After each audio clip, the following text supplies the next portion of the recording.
오늘은 하늘의 조물 창조, 하늘의 조물 창조이라는 제목으로 말씀을 전거합니다. 지금 조물 창조가 시작됐는데 첫날에는 빛을, 오늘 두 번째 날에는 이제 하늘을 조물 창조하셨다 하는 말씀입니다. 그런데 여기까지 이제 그 하나님이 주신 기본적인 물질이 바로 처음에 땅과 물, 그 다음에 앞에서 빛, 그리고 오늘 이제 하늘.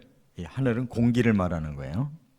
이 네 가지 요소가 이 생명체를 만들어낼 수가 있는 기본 요소입니다. 그래서 대학에서 과학을 공부하는 분들은 제일 처음에 기본 물질을 이렇게 네 가지를 배우는 거예요. 그래서 흙이 있어야 되고, 또 물이 있어야 되고, 또 빛이 있어야 되고, 공기가 있으면 이제 거기서 생명이 싹 터오르는 겁니다. 그래서 우리가 한밤중에도 식물을 자라게 하려면 등을 켜주잖아요. 그러니까 해는 도구에 불과한 거예요. 해는 이런 전등이나 해나 똑같이 도구에 불과하고 빛은 첫날에 만드셨어요. 해도 빛이 비치고 달도 빛이 비치고 별도 빛이 비치죠. 사람이 과학이 발달하니까 이렇게 전기를 통해서 빛을 비추잖아요. 그 근원은 빛인 거지 이런 전등이나 뭐 햇볕이나 달이 아니란 말이에요. 그러니까 이 과학자들이 바로 그런 거를 정확하게 분석해낼 능력이 있는 거예요. 그래서 성경의 말씀이 하나도 틀리지 않는다는 거. 넷째 날에 태양, 달, 별 만든 거 하나 문제가 없는 거예요. 먼저 첫날에 빛이 만들어졌고 그들은 그냥 광명체일 뿐이에요. 할렐루야. 그래서 이거 해에서 별이 나오고 이렇게 했다고 과학자들이 과거에 잘못 해석했어요. 근데 해가 더 지구보다 나중에 나온 거야. 그것을 이제 과학자들이 뒤늦게 알았어요. 해가 더 젊어요. 이처럼 하나님의 말씀은 하나님이 전능하신 하나님이고 전지하신 하나님이고 하나님은 거짓이 없는 진리의 하나님이기 때문에 하나님 말씀 믿고 그 방향으로 이렇게 연구를 해보면 다 과학도 바르게 이렇게 증거하고 있다 그 말이에요. 자, 그래서 이제 오늘 이 하늘을 조물 창조하시는데 어떤 원리가 숨어 있느냐.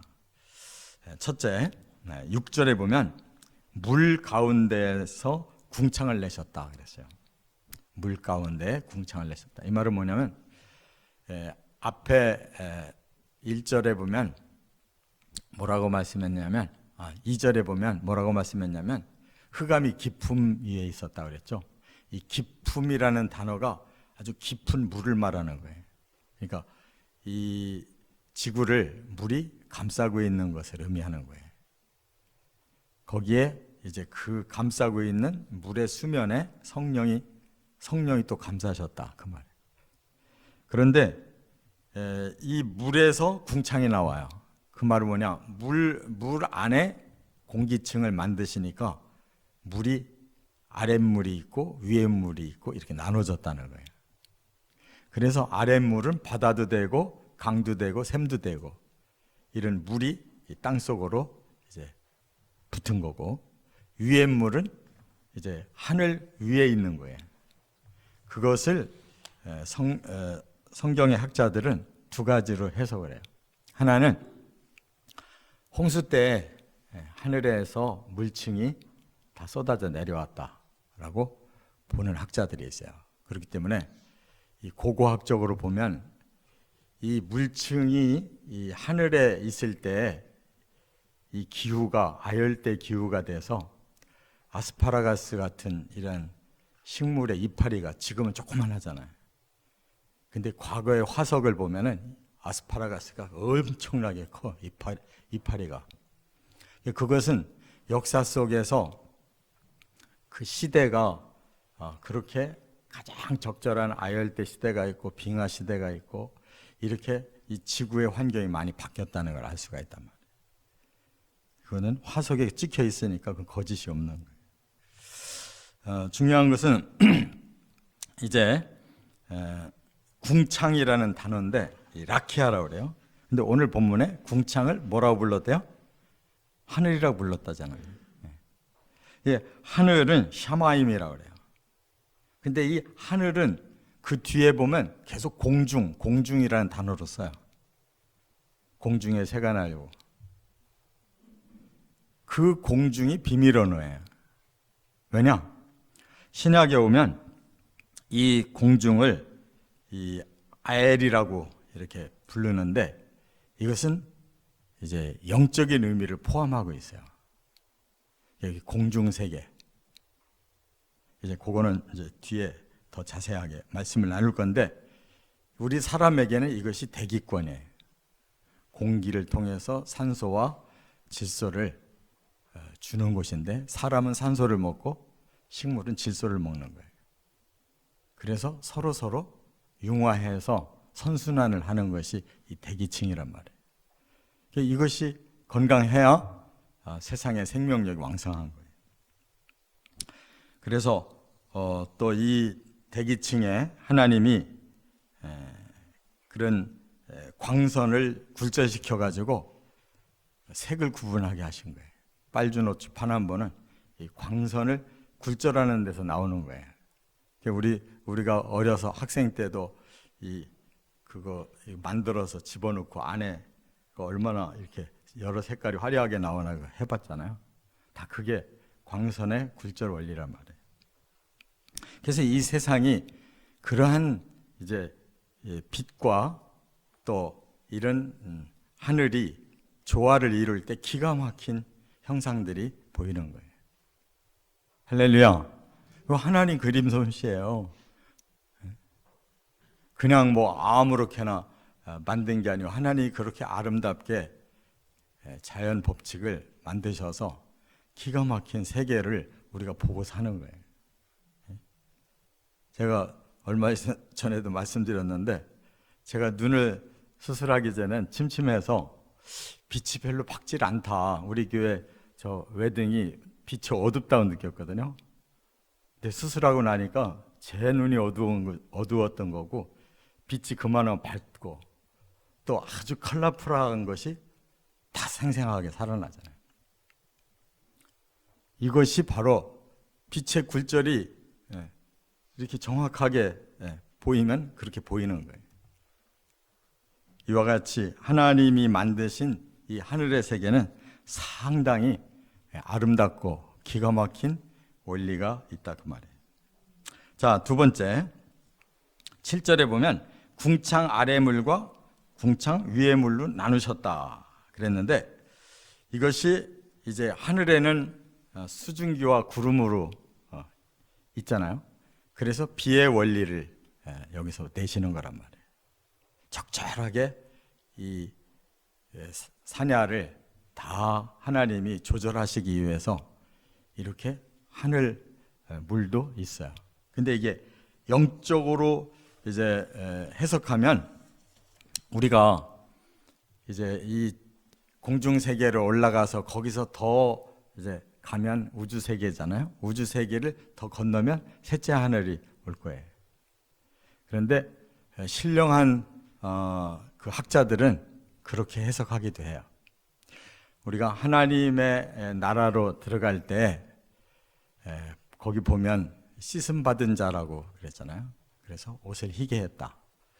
물론 이 땅에서는 예수 그리스도의 보혈이 우리의 더러움을 씻어주지만 천국으로 들어가는 그 관문에서는 그 천국의 모든 조건이 우리들에게 주어지기 위해 모든 것을 깨끗이 씻고 천국으로 들어가는 그러한 물층이 있을 것이다. 이렇게 보는 학자들도 있어요. 그만큼 하나님의 이 창조의 원리는 심오하다는 것. 단순히 물질적인 차원으로만 짓는 것이 아니고 하나님은 그것이 영적인 차원으로까지 완성시키는 그러한 물질의 세계를 이미 계획하고 지으시고 완성해 가신다는 거예요. 믿으시 바랍니다. 끝으로 세 번째가 8절의 비밀이 있는데 뭐냐? 하나님이 보시기에 좋았다라고 말하지 않으셨다는 거예요. 이 둘째 날. 첫째 날도 빛을 창조하고 좋으셨다고 그래요. 셋째 날도 좋으셨다. 여섯째 날 사람 짓고는 심히 좋으셨다고 그랬거든요. 그게 하나님의 목적에 이제 그렇게 걸맞게 지어져서 하나님 만족하셨다. 하나님이 영광을 받으셨다. 그 말이에요. 그런데 왜 둘째 날 안 했느냐? 뭐 학자들이 졸다가 놓쳤냐? 절대 그럴 리가 없어요. 이것이 비밀이기 때문에 그런데 왜 하나님이 이 공중 세계를 지으시고 좋으셨다고 말하지 않느냐 하면 좋지 않은 게 거기 있기 때문에 그런 거예요. 좋으셨다고 할 수가 없는 거예요. 그게 바로 이제 이 궁창이 하늘이고 하늘이 공중인데 이 궁창, 하늘, 공중 이 구약에서는 그게 라키아라고 하는 단어를 써요. 라키아. 신약에서는 아엘이라는 단어를 써요. 그런데 이게 어디에 그 단어들이 다 들어가냐면 일반 하늘일 때도 들어가지만 예수님이 재림하시는 공중도 바로 이 단어고 사탄이 하늘에서 쫓겨나서 공중세계에 머문다는 것도 이 단어고 공중에서 쫓겨나서 용이 땅으로 내려왔다고 할 때 그 공중의 전쟁도 바로 이 단어란 말이에요. 우리 성도들이 부활해서 휴거해서 예수님을 만나서 혼인예식하는 공중도 이 단어란 말이에요. 그렇기 때문에 성경은 단어가 매우 중요한 거예요. 우리는 그냥 대기권, 뭐 아름다운 하늘로만 물질적으로 생각하는데 하나님은 그거 이상으로 생각하고 계세요. 그래서 사탄이 처음에 하늘 왕국에서 죄 짓고 쫓겨난 곳이 공중세계란 말이에요. 거기서 이 땅에 창조하고 계시는 하나님의 그 생각을 다 보고 있는 거예요. 땅이 어떻게 창조되고 하나님이 정말 어디에 심혈을 기울이시는지. 그래서 아담과 하와에게 달라들어서 그들을 넘어뜨리는 거란 말이에요. 하나님이 다시 사람을 구원할 때 어떻게 구원하시는 거예요? 바로 하나님이 하나님의 나라에서 내려오시고 사람은 저 공중세계로 들어올려서 거기서 하나님이 1차 구원을 완료시킬 때 그 공중세계에 머물고 세상을 장악하던 사탄은 거기서 쫓겨내려와서 마지막 7년 대환란 때는 이 지상을 사로잡으려고 하는 것입니다. 그렇기 때문에 마지막에 계시록 16장에 7번째 대접이 쏟아지죠. 그게 마지막 재앙이거든요. 어디에 쏟아요? 공중에 붓는다 그랬어요. 마지막 대접을 공중에 붓는다. 그러면 공중 아래에 모든 세상 끝나는 거예요. 그래서 우리가 보이듯 하늘과 땅은 다 사라지는 것이랍니다. 그래서 저나 여러분이나 우리는 물질 세계만 보고 과학자들처럼 그것만 쪼개려고 하지 말고 영의 세계를 보고 물질과 영의 전체 원리를 알아서 하나님이 원하시는 영과 혼과 육의 그 완성된 세계를 살 수 있는 그런 물질도 천국에서 완성된다는 것을 꼭 깨달으시고 이 비밀이 풀어지기를 주의 이름으로 축원합니다.